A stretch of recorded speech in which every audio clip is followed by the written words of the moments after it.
360 में जनूबी एशिया के लिए साबिक नायब अमरीकी वजीर खारजा रिचर्ड बाउचर से खुसूसी गुफ्तगू।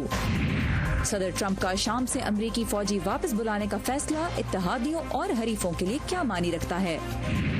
और पाकिस्तान में मोटरसाइकिल बन रही है खवातीन की खुद मुख्तारी का एक जरिया। पूरी दुनिया में जो है वो खवातीन बाइक पे कम्यूट करती हैं सिवाय पाकिस्तान के।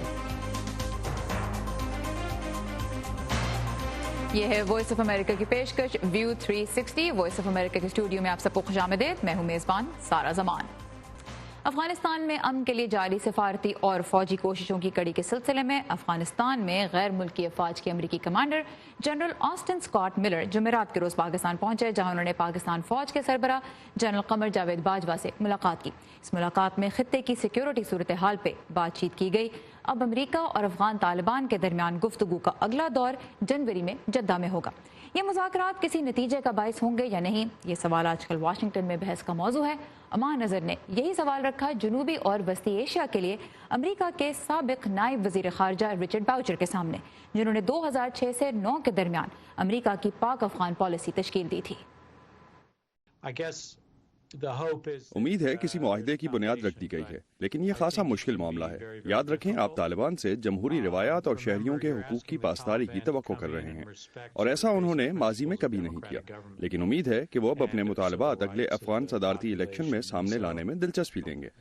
क्या ये कहा जा सकता है कि सदर ट्रंप अपनी सख्त पॉलिसी के जरिए पाकिस्तान से वो काम ले पाए जो उनसे पहले के सुदूर नहीं ले सके? मैं हरगिज इस पर हाँ नहीं कह सकता। माजी में भी मुख्तलिफ रहनुमाओं ने पाकिस्तान पर खासी सख्त पॉलिसी अपनाई, लेकिन फिर उन्हें पाकिस्तान के साथ मिलकर काम करने का तरीका निकालना पड़ा, और एम्बेसडर खलीलजाद ने भी ऐसा ही किया है। उन्होंने इब्तिदा में सख्त मौक़िफ़ अपनाया, लेकिन उन्होंने मुल्क के साथ गुफ्तगू में ताउन के तरीके निकाले। आपके तजुर्बे में पाकिस्तान से अफगान मसले पर ताउन हासिल करने का बेहतरीन तरीका है क्या? मेरे ख्याल में सबसे अहम बात यह है कि पाकिस्तानी फौज का ताउन कैसे हासिल किया जाए। मुझे मालूम है इमरान खान भी इस हक में हैं और शाह महमूद कुरैशी भी खासे तजर्बाकार, लेकिन इसके बावजूद आपको पाकिस्तान फौज से बात करना होगी और इस बात को यकीनी बनाना होगा कि उन्हें इस बात का मुकम्मल एहसास हो कि पाकिस्तान को फिलहाल सबसे बड़ा खतरा अंदरूनी अनासर से है, और ये कि वो उस वक्त तक तहरीक तालिबान पाकिस्तान के हाथों दहशतगर्दी का खात्मा नहीं कर सकेंगे जब तक वो बॉर्डर के दूसरी जानिब जारी जंग के असरात को अपनी जानिब आने से नहीं रोकते। अमेरिका पाकिस्तान के रूस और चीन से करीब होते मरासिम के बारे में कितना फिक्रमंद है?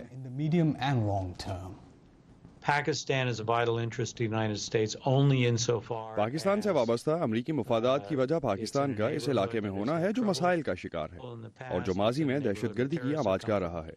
अगर पाकिस्तान अपने अंदर दहशतगर्दी पर काबू पाए और हमसाया ममालिक और खित्ते में दहशतगर्दी पर काबू पाने में मदद दे, तो हमें इससे कोई सरोकार नहीं कि पाकिस्तान चीन से दोस्ती करता है या रूस से। शकील आफरीदी का मामला भी पाकिस्तान और अमेरिका के दरमियान इख्तलाफ की एक वजह है। एक तजवीज़ ये भी सामने आई कि आफिया सिद्दीकी और शकील आफरीदी का तबादला कर लिया जाए। क्या आप इसके हक में हैं? No. मेरा नहीं ख्याल कि इसकी कोई मंतक मौजूद है, और जिस किस्म के हालात का पाकिस्तान शिकार है, ऐसी मिसाल दीगर अनासिर के लिए जानबूझकर तबादले की गर्ज से यरगमाल बनाने की हौसला अफजाई कर सकती है।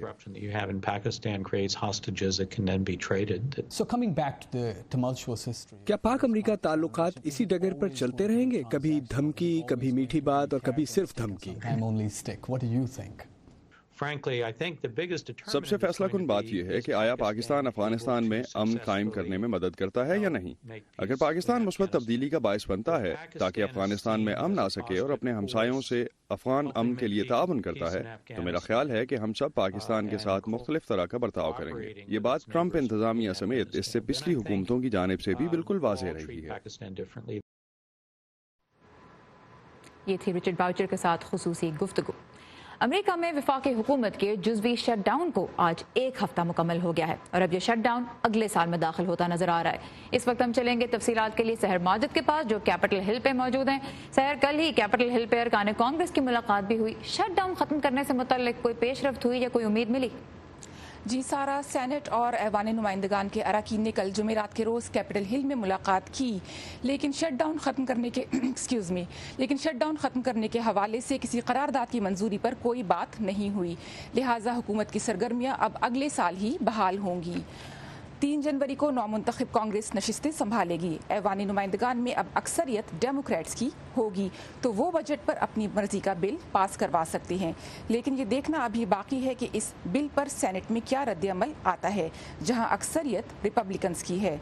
जुज़वी शटडाउन की वजह यही है कि सदर डोनाल्ड ट्रंप ने अमरीकी मैक्सिको सरहद पर दीवार तामीर करने के लिए $5 अरब का मुतालबा किया है, जबकि डेमोक्रेटिक पार्टी के रहनुमा बॉर्डर सिक्योरिटी के लिए $1.3 अरब देने पर आमादा हुए हैं। वो सरहदी दीवार के खिलाफ हैं। रॉयटर्स के एक हालिया सर्वे के मुताबिक अमरीकियों की अक्सरियत ने सदर डोनाल्ड ट्रंप को इस शटडाउन के लिए जिम्मेदार ठहराया है। 47% अमरीकियों का कहना है कि सदर डोनाल्ड ट्रंप इस शटडाउन के लिए जिम्मेदार हैं, जबकि 33% अमरीकी मानते हैं कि डेमोक्रेट्स इस शटडाउन के लिए कसूरवार हैं। सिर्फ 7% रिपब्लिकन्स को जिम्मेदार ठहरा रहे हैं। सदर डोनाल्ड ट्रंप ने अपनी एक हालिया ट्वीट में कहा है कि मामला सिर्फ दीवार की तामीर का नहीं है। दरअसल डेमोक्रेट्स रिपब्लिकन्स और सदर को कामयाब होता हुआ नहीं देख सकते। जी ऑलराइट सर, माजिद हमारे साथ थी कैपिटल हिल से। Thank you sir for the update. और सदर डोनाल्ड ट्रंप ने एक ट्वीट के जरिए ही शाम के लिए अमेरिकी पॉलिसी में तब्दीली का ऐलान किया और सबको हैरान कर दिया।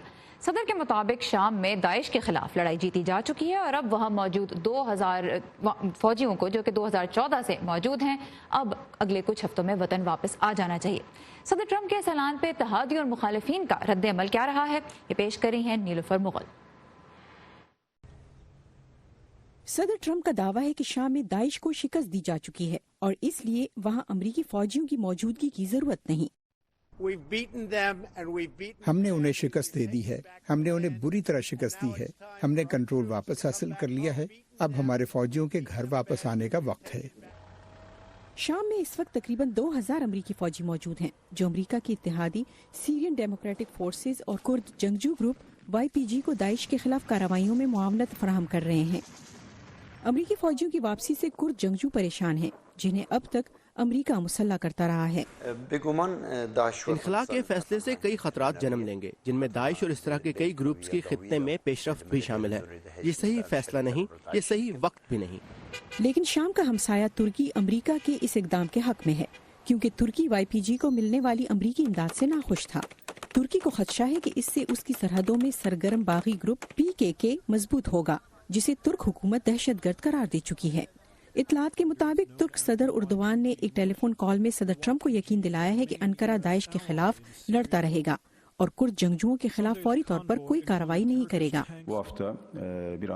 इससे दाइश के खिलाफ जंग में कोई रुकावट नहीं आएगी। जैसा हम माजी में उनके खिलाफ लड़ते आए हैं, वैसे ही उनके खिलाफ जंग जारी रखेंगे। शाम की सरहद से मिलने वाली रिपोर्टों के मुताबिक तुर्क फोर्सेज वहां अपनी मौजूदगी में मुसलसल इजाफा कर रही हैं और वो YPG के मुकाबले के लिए अपनी कुव्वत भी बढ़ा रही हैं।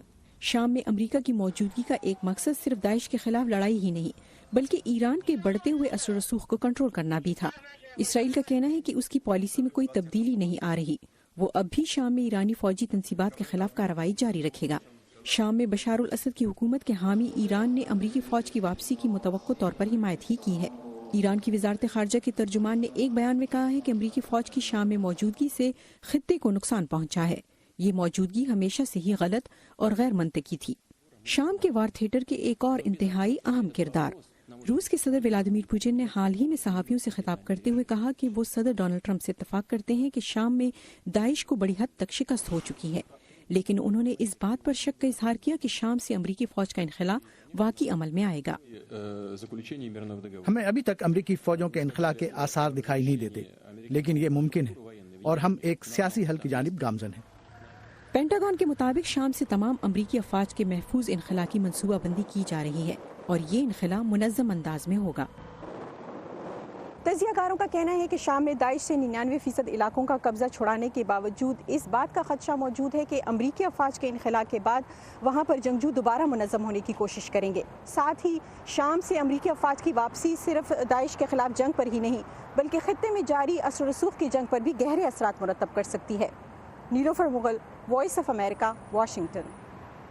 امریکی فوجیوں کے انخلا کی خبروں کے بعد ہی YPG ملیشیا نے ترکی کی جانب سے حملے کے بڑھتے ہوئے خطرے کے پیش نظر شام کے صدر بشار الاسد سے اپیل کی ہے کہ حکومت ان کے علاقے منبیج کو تحفظ فراہم کرے، اور اس کے بعد سے شامی فوج آج وہاں داخل ہو گئی ہے۔ دوسری جانب ترکی، روس اور ایران کے صدور جو ہیں وہ شام کی صورتحال پہ بات چیت کے لیے اگلے کچھ ہی روز میں ملاقات کرنے والے ہیں۔ اس وقت ہم خطے کی صورتحال پہ کچھ مزید بات کریں گے اسامہ بن جاوید سے، جو مشرق وسطی امور کے ماہر ہیں اور کراچی سے اس وقت بذریعہ فون لائن ہمارے ساتھ ہیں۔ اسامہ، یہ بتائیے، اب ہم جو صورتحال دیکھ رہے ہیں، ایک تو داعش کے خلاف لڑائی تھی، لیکن کیا اب ترکی کو بھی ایک کھلا میدان مل گیا ہے کردوں کو ٹارگٹ کرنے کے لیے، کیونکہ صورتحال تو کچھ ایسی ہی بنتی نظر آ رہی ہے؟ جی ہاں، اب آپ آن دا گراؤنڈ جب سچویشن دیکھیں تو اس انخلا سے جو سب سے بڑا فائدہ ہوگا وہ دو طاقتوں کو ہے۔ ایک طرف جو روس، ایران اور شامی صدر بشار الاسد کی جو الائنس ہے اسے، اور دوسری طرف ترکی کو۔ ان دونوں لوگوں کو اس انخلا کی وجہ سے اس خلا کو پر کرنے کا موقع ملے گا۔ کرد باغی جو ہے ان کی ترکی سے شدید مخالفت کی وجہ سے ان کے پاس اس کے علاوہ کوئی اور چارہ نہیں رہ جاتا کہ وہ ایران اور روس کی جو الائنس موجود ہے اس کے ساتھ مل کے ترکی کا مقابلہ کر سکیں۔ ترکی اگر آپ دریائے فرات دیکھیں تو دریائے فرات کی مشرقی جانب تمام حصے اپنے کنٹرول میں لے چکا ہے، اور اس کی نظر ہے کہ وہ اپنے بارڈر کو جو مغرب فرات کی طرف ہے اس کو بھی اپنے کنٹرول میں لے لے۔ اور دوسری طرف جو ایک بڑا علاقہ ہے جو انبار کا علاقہ ہے عراق میں، اور دیر الزور کا علاقہ ہے شام میں، جو ایک بہت بڑا صحرائی علاقہ ہے اور مشکل اور دشوار گزار علاقہ ہے، وہاں پہ داعش کے جو پاکٹس رہ گئے ہیں انہیں بھی خدشہ یہ ہے کہ انہیں فائدہ پہنچے گا، اور امریکہ کے لیے غالباً 18 ماہ سے 2 سال کے بعد ایک اور موقع بن سکے گا، کیونکہ داعش دوبارہ منظم ہو کے حملے کر سکتی ہے۔ اچھا، یہ بتائیے، اس وقت جو سچویشن ہم دیکھ رہے ہیں اس میں اگر امریکہ موجود رہتا ہے اور اس کے فوجی موجود رہتے ہیں، خطے میں بیلنس آف پاور کے لحاظ سے امریکہ کی پریزنس کیا اہمیت رکھتی ہے؟ دیکھیے، شام ایک ایسی جگہ ہے اور ایک ایسا تنازع ہے جس کی وجہ سے مشرق وسطی کی یکسر صورتحال تبدیل ہو چکی ہے گزشتہ 7 سالوں میں۔ امریکہ جو کہ ایک بڑا انٹرلاکیٹر تھا، اب اس کی وہ اہمیت نہیں رہ گئی جیسی روس کی ہے۔ روس کو وہ جگہ جب ملی جب امریکہ نے ہچکچاہٹ کا شکار رہا اور اپنی فوجیں بھیجنے میں تاخیر کی۔ اب ایک بڑی مزیدار صورتحال یہ ہے کہ امریکہ کے پاس اس کے علاوہ اور کوئی چوائس نہیں ہے، یا تو وہ اپنے فوجیوں کو بہت بڑھا سکتا ہے یا ان کو نکال سکتا ہے، اور اس وقت امریکی عوام کی طرف سے اس طرح کی کوئی دلچسپی نہیں نظر آتی کہ امریکی فوج کو مزید جگہوں پہ ملوث کیا جائے۔ اس کا ایک فائدہ صدر ڈونلڈ ٹرمپ کو ایک اپنے ملک میں اپنے فوجیوں کو واپس بلانے کا بھی ہو سکتا ہے، اور دوسری طرف جو شام میں جاری آپریشنز ہیں وہ بڑے آپریشنز جو ہیں وہ فضائی حملے یا آرٹلری کے ذریعے کیے جاتے ہیں۔ اب سے کچھ مہینے پہلے میرا گزر ہوا جہاں میں شام اور عراق کی صدر میں سرحد پر القائم کے علاقے میں موجود تھا، اور 40 کلومیٹر کی رینج تک موجود آرٹلری وہاں پہ داعش کے ٹھکانوں کو ٹارگٹ بنا رہی تھی۔ تو یقیناً ایک سائیکولوجیکل افیکٹ تو یقیناً ہوگا ان اتحادیوں پر، اور امریکہ کے اتحادیوں کو اپنے بارے میں سوچنا پڑے گا کہ واقعی از امریکہ اے ٹرسٹیبل پارٹنر۔ لیکن دوسری طرف جو داعش کے خلاف آپریشن جاری ہیں، جو امریکہ کے آپریشن شام کے اندر جاری ہیں، غالباً ان پہ براہ راست کوئی بہت بڑا فرق نہیں پڑتا۔ اسامہ، بریفلی ہمیں بتائے گا، وقت کی کمی کے باعث ہمیں بریف رکھنا ہوگا کہ اب ہم دیکھ رہے ہیں کہ متحدہ عرب امارات نے سیریا میں اپنی ایمبیسی کھولی، اور اس کے علاوہ بحرین بھی کہہ رہا ہے کہ وہ بھی ایمبیسی کھولنے پہ کام کر رہا ہے۔ کیا وجہ نظر آ رہی ہے اس کا کیا امپیکٹ ہوگا؟ دیکھیے، اگر آپ شامیوں سے بات کریں تو وہ یہ گھنٹی جو ہے گزشتہ 3 سال سے بجا رہے ہیں کہ اب دنیا دوبارہ بشار الاسد کو ایک سربراہ تسلیم کرنے جا رہی ہے۔ بشار الاسد کی وہ پالیسی کہ میرے خلاف جو بھی کھڑا ہوا وہ دہشت گرد ہے اور میں صدر ہوں، اور اس پہ جتنی بھی مزاحمت ہوئی اس کو بے دردی سے کچل دینا جو ہے وہ غالباً معلوم ہوتا ہے کہ کامیاب ہو گیا ہے۔ اور اس خطے میں امریکہ کے کم ہوتے ہوئے انفلوئنس اور روس کے بڑھتے ہوئے انفلوئنس کے پیش نظر یہ متحدہ عرب امارات، بحرین اور کچھ خلیجی ریاستیں ایسی ہیں جو یہ چاہتے ہیں کہ ان کا کچھ نہ کچھ عمل دخل شام کے اندرونی معاملات میں رہے۔ یا آپ کو یاد رکھنا ہوگا کہ جن میں سے چند ممالک وہی ہیں جن کو شام اس بات پر مورد الزام ٹھہراتا رہا ہے کہ یہ باغیوں کی مدد کرتے رہے، انہیں اسلحہ سپلائی کرتے رہے۔ تو ابھی فی الحال اعلانات کی حد تک ہے، آگے ہمیں دیکھنا ہوگا کہ یہ باہمی کس طرف جاتی ہے صورتحال۔ اسامہ بن جاوید ہمارے ساتھ تھے کراچی سے، مشرق وسطی امور کے ماہر، آپ کے وقت کا بہت شکریہ۔ وائس آف امریکہ کی اسپیشل رپورٹ۔ پانی بھی نہیں ہے اور کھڑکی بھی نہیں اور بجلی بھی نہیں ہے، کلاس روم میں فرنیچر نہیں ہے۔ اسٹیٹ آف ایجوکیشن، 6-7 گاؤں میں جو ہے اسکول نہیں ہے کوئی بھی۔ لیبارٹری کی ضرورت ہے، یہ بچے کھیتوں میں جاتے ہیں وہاں پہ پیشاب کرتے ہیں, خدا نخواستہ کوئی اس کے ساتھ زیادتی کرے. پاکستان کے 4 صوبوں میں سرکاری اسکولوں کی حالت کا جائزہ. ہمارے پاس فنڈ نہیں ہے, بجٹ اب سالریز پہ جاتا ہے. دیکھیے پروگرام ویو 360 میں شام 7:30 بجے صرف آج نیوز پر. اسپیشل رپورٹس کا یہ سلسلہ آپ دیکھ سکیں گے پیر کی شام سے. پاکستان سمیت دنیا بھر سے اہم خبروں, فیچرز اور دلچسپ ویڈیو کے لیے آپ آ سکتے ہیں ہماری ویب سائٹ urdu.voa.com پر. اور اگر ویب سائٹ لوڈ ہونے میں آپ کو کسی مشکل کا سامنا ہو رہا ہے تو پھر آئیے facebook.com/VOA Urdu کے پیج پر, جہاں آپ کو ہماری تمام تر کانٹینٹ ملے گی. اس کے علاوہ اردو VOA کی موبائل ایپ بھی آپ یہاں سے اس کے بارے میں تفصیلات لے سکتے ہیں, اور فیس بک کے پیج سے ہی ہم سے براہ راست رابطے میں بھی رہ سکتے ہیں. امریکہ میں سب سے زیادہ پسند کی جانے والی خاتون کا درجہ اب مل گیا ہے سابق امریکی خاتون اول مشیل اوباما کو.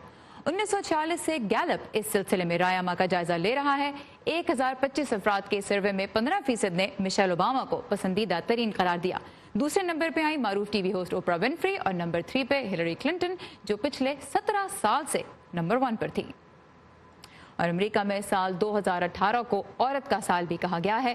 امریکی خواتین نے صنفی امتیاز کے خلاف غم و غصے کی لہر کو کیسے ایک مثبت موڑ دے کر ایک نئی تاریخ لکھی, جانتے ہیں اس رپورٹ میں. امریکہ میں نئے سال کا آغاز ہوگا کانگریس میں کئی نئے چہروں کے ساتھ, جس میں ریکارڈ تعداد خواتین کی ہوگی. امریکی کانگریس کے لیے پہلی بار 126 خواتین منتخب ہوئی ہیں. اس تبدیلی کی ایک اہم وجہ بنی می ٹو موومنٹ, جس نے خواتین کو سیاسی میدان میں متحرک کر دیا. خواتین سے متعلق ڈونلڈ ٹرمپ کے بیانات اور پھر ان کی انتظامیہ کی پالیسیوں نے بہت سی خواتین کو ناراض کر دیا تھا, جس کے نتیجے میں عورتوں کی ایک بڑی تعداد احتجاج میں سڑکوں پر نکلی, جبکہ دیگر نے تبدیلی کے لیے سیاسی میدان میں سرگرم ہونے کا فیصلہ کیا. جنوری 2017 میں خواتین کے مارچ سے ہم نے خاص طرح کی قوت کو ابھرتے ہوئے دیکھا. اس سے بالخصوص خواتین کی توجہ ایک نقطے پر مرکوز ہو گئی, صدر ٹرمپ کی جانب سے خواتین مخالف بیانات اور سوچ کے خلاف. اور پھر مختلف شعبوں سے تعلق رکھنے والی نمایاں شخصیات کے ہاتھوں خواتین کے جنسی ہراس کے کئی واقعات سے میڈیا نے پردہ اٹھایا تو ہلچل مچ گئی اور خواتین کے غم و غصے کو مزید تقویت ملی. اور یوں می ٹو موومنٹ کا آغاز ہوا. کچھ مردوں کو کٹہرے میں بھی لایا گیا, اور پھر معروف کامیڈین بل کاسبی اور امریکی جمناسٹک ٹیم کے سابق ڈاکٹر لیری نصر کو سزا بھی ہوئی. نصر پر 100 سے زائد لڑکیوں کو جنسی حملوں کا نشانہ بنانے کا الزام تھا. میں نشانہ ضرور بنی, لیکن بقیہ زندگی مظلوم بن کر نہیں گزاروں گی. سپریم کورٹ کے لیے صدر ٹرمپ کے نامزد جج بریٹ کیوناگ پر بھی جنسی زیادتی کا الزام لگایا گیا. I believed he was going to rape me. I tried to yell for help. I have never done this to her or to anyone. That's not who I am. گو کہ کیوناگ جج منتخب ہو گئے, ان کے خلاف لگائے گئے الزامات نے خواتین کے حقوق پر ایک نئی بحث چھیڑ دی. امریکی تاریخ میں ایسا ہوتا رہا ہے کہ عدم مساوات پر غم و غصے نے خواتین کو گھروں سے نکال کر سیاست کے میدان میں متحرک کر دیا ہے. اس غصے کا نتیجہ اپنی نوعیت کے سب سے منفرد نصف مدتی انتخابات کے طور پر سامنے آیا. ووٹروں کو ایسے افراد کے چناؤ کا موقع ملا جو حقیقتاً ان کی اور امریکیوں کی نمائندگی کرتے ہیں. پہلی بار بیلٹ پر مختلف مذاہب, عقائد اور قومیتوں سے تعلق رکھنے والے افراد بہت نمایاں تھے. عوام نے پہلی بار اتنے متنوع امیدواروں کو کامیاب کرایا, اور یوں امریکی تاریخ میں پہلی بار 2 مسلمان خواتین راشدہ طلیب اور الہان عمر نے کانگریس پہنچ کر تاریخ رقم کر دی.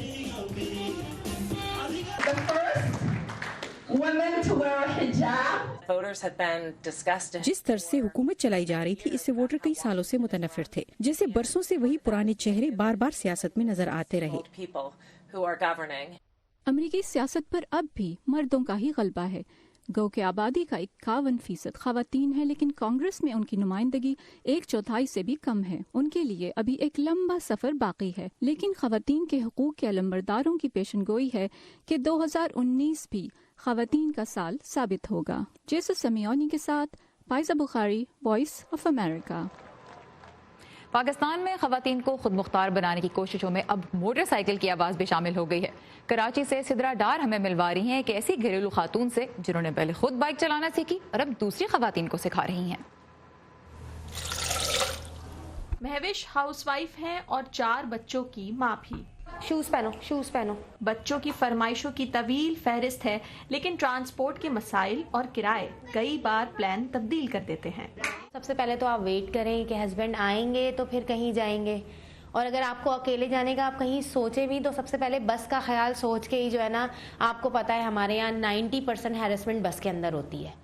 महविश अपने शौहर के हिस्से के काम भी बखूबी निपटा लेती हैं। बाइक में मजे से राइड करते हुए जाएंगे फास्ट स्पीड में। बच्चों के स्कूल का मामला हो या कहीं काम से बाहर जाना, मुझे खुद महसूस होता है, क्योंकि स्पेशली मुझे जब बाइक खुद चलाना नहीं आती और किसी खातून को देखूं तो थोड़ा मुझे भी शर्मिंदगी होती है, लेकिन अपनी फ्रस्ट्रेशंस को जो है ना छुपा लेता हूँ। ऐसी बात।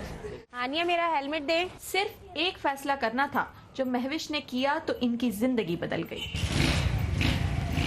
शहर की मसरूफ सड़कों पर से गुजरते हुए इनका एतमाद काबिले रश्क है। इनकी मंजिल वो जगह है जहां वो लड़कियों को बाइक चलाने की ट्रेनिंग देती हैं। हाँ, मैं बिल्कुल आपके पीछे हूँ। हाँ, रेस कम। यहाँ बाइक सीखने वाली हर लड़की की कहानी अलग, लेकिन मकसद एक है, और वो है सवारी की मोहताजी का खात्मा। मैं एनरोल्ड एडुकेट हूँ, तो मैं अब कोर्ट वगैरह जाती हूँ। मेरा प्रोफेशन भी ऐसा है, चलने फिरने वाला। अपना मेरा भाई पढ़ता है तो उसको भी मैं बिजी कर देती हूँ कि मुझे पिक एंड ड्रॉप दे दो। तो अब अगर मैं बाइक खुद चलाऊंगी तो मैं खुद जा सकती हूँ, कहीं भी जा सकती हूँ। पयाम खुर्रम इस ट्रेनिंग क्लब के रूहे रवा हैं। इनके मुताबिक अब तक 300 से जायद खवातीन यहाँ मोटरसाइकिल चलाना सीख चुकी हैं।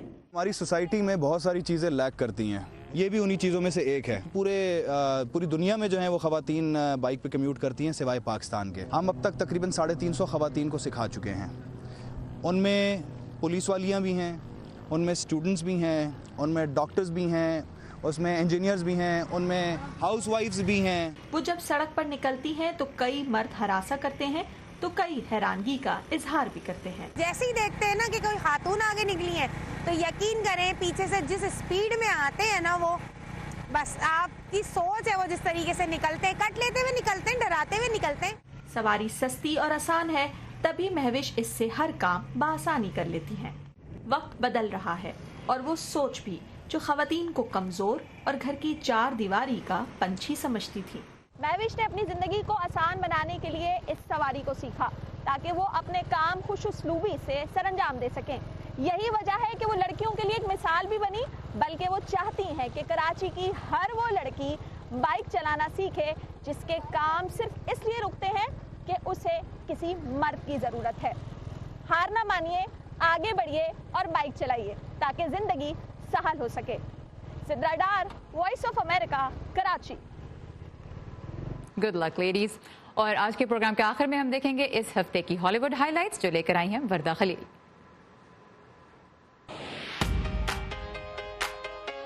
2018 की सेलिब्रिटी वेडिंग्स में एक और कपल का नाम शामिल हो गया है, माइली साइरस और लियम हेम्सवर्थ। उनकी शादी की अफवाहें तो एक अरसे से गर्दिश कर रही थीं।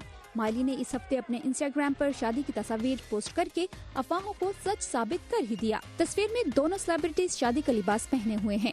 माइली साइरस और लियम का रिश्ता उतार चढ़ाव का शिकार रहा, लेकिन उनकी शादी के मौके पर हमारी तरफ से शादी मुबारक।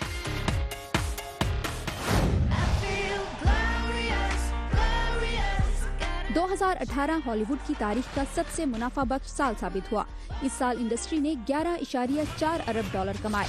बॉक्स ऑफिस पर साल की सबसे कामयाब फिल्म रही ब्लैक पैंथर, जिसने 70 करोड़ डॉलर कमाए। तकरीबन 68 करोड़ डॉलर की टिकट सेल्स के साथ दूसरे नंबर पर आई एवेंजर्स इन्फिनिटी वॉर, जबकि तीसरे नंबर पर है एनिमेटेड फिल्म इनक्रेडिबल्स 2, जिसने 60 करोड़ डॉलर से जायद कमाए। साल के इख्तिताम पर एक्वामैन और मैरी पॉपिंस जैसी फिल्मों की रिलीज के बाद उम्मीद की जा रही है कि 2018 का बॉक्स ऑफिस 12 अरब डॉलर के करीब पहुँच जाएगा। Everything you learned in my class. Yep. Nope. Angry birds में अब शामिल होने वाली हैं रैप क्वीन निकी मिनाज। निकी फिल्म के सीक्वल का हिस्सा बनेंगी जो अगस्त 2019 में रिलीज होगा, लेकिन वो फिल्म में क्या किरदार अदा करेंगी इस बारे में उन्होंने कुछ नहीं बताया। एंग्री बर्ड्स में उनकी आमद फैंस को हैप्पी जरूर कर देगी। वर्दा खलील, उर्दू VOA। इसी के साथ खत्म होता है आज का व्यू 360। फीडबैक के लिए आइए facebook.com/VOA उर्दू के पेज पे, और ताज़ा तरीन खबरें आपको मिलेंगी न सिर्फ फेसबुक पे बल्कि हमारी वेबसाइट urduvoa.com पर भी। सारा ज़मान को भी इजाज़त दीजिए। खुदा हाफिज़।